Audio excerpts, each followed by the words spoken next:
c'est Raymond et aujourd'hui je vais vous présenter un nouveau vélo que je viens d'acquérir qui est un Vitus Sommet 27, donc une marque assez peu commune dans le monde du VTT.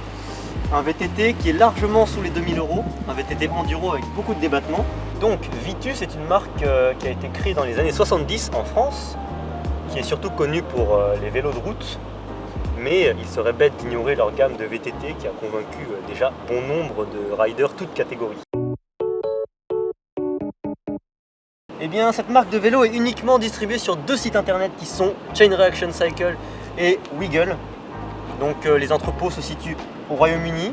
L'avantage c'est que la livraison est plutôt rapide pour un colis de cette envergure là. Déjà le prix de livraison c'est gratuit, c'est pas mal. Et ça arrive en 1 semaine ou moins. J'ai déjà commandé sur ce site qui est Chain Reaction Cycle.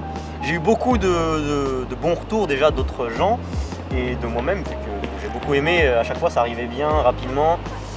Et le suivi était correct. Mais pour ce vélo j'étais très peu satisfait parce que justement il est arrivé ouvert.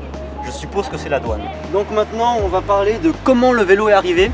Donc ça c'était un truc qui m'a beaucoup déçu. Au niveau de la chaîne, je m'attendais à un vélo un minimum ajusté, tu vois. Mais bon, la chaîne est venue trop longue.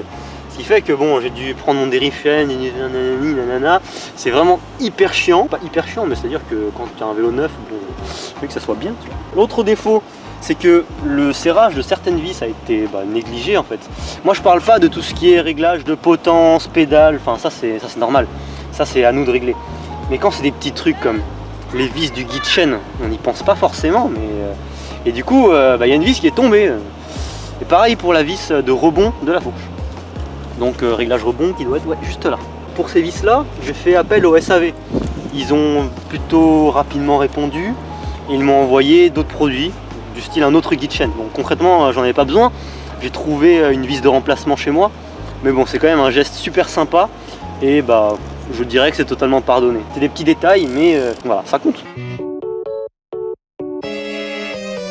Nous allons donc parler de ces petits atouts. Premièrement, quand je cherche un vélo sur internet, forcément c'est l'esthétique qui m'attire. Ici, ce qui m'a vraiment attiré, c'est la couleur, l'aspect brillant sur vraiment tout le vélo, que ce soit sur la fourche, sur la peinture noire ou blanche.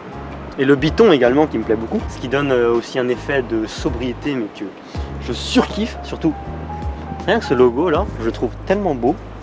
C'est simple, il n'y a pas besoin de plus. Pareil pour tout ce qui est écriture, il n'y en a pas 2 milliards sur le vélo.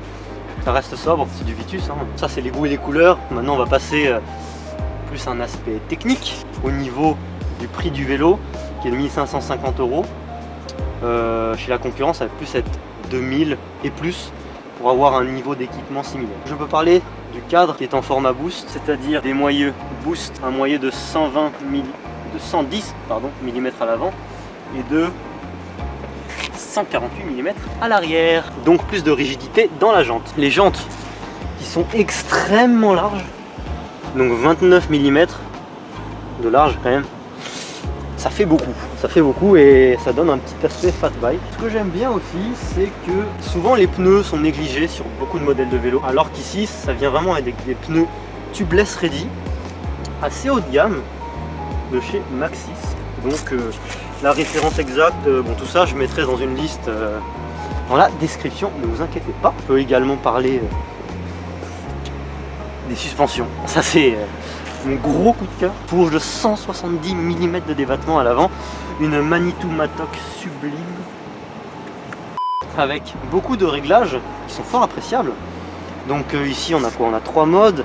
D'habitude tu as juste débloqué et bloqué. Puis il y a réglage rebond qui est le standard sur à peu près toutes les fourches à air. Ici à l'arrière, RockShox, valeur sûre toujours. RockShox Deluxe. Encore une fois la référence exacte je ne l'ai pas ici, je ne suis pas un gros geek. Donc 160 mm à l'arrière, ça suffit largement. Puis l'avantage aussi, monoplateau quoi. C'est le standard actuel mais c'est un plaisir, c'est incroyable.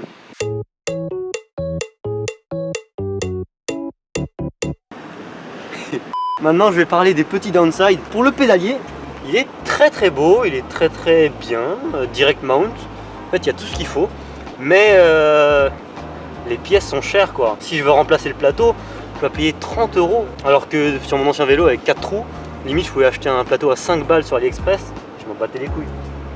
Ça, Petit downside parce que bon, Suntour, ils sont pas très connus pour faire des pédaliers. Et niveau pièces, bah, il n'y a pas grand chose quoi. Du coup, on est limité à acheter des pièces de chez eux.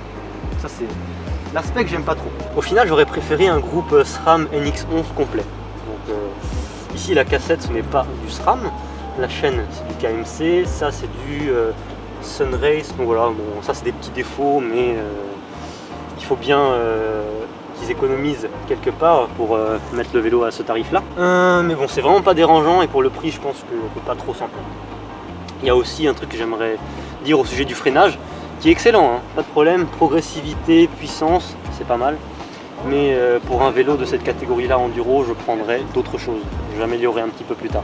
C'est juste que dans la durée d'une descente, je ne suis pas sûr que ça tienne aussi bien.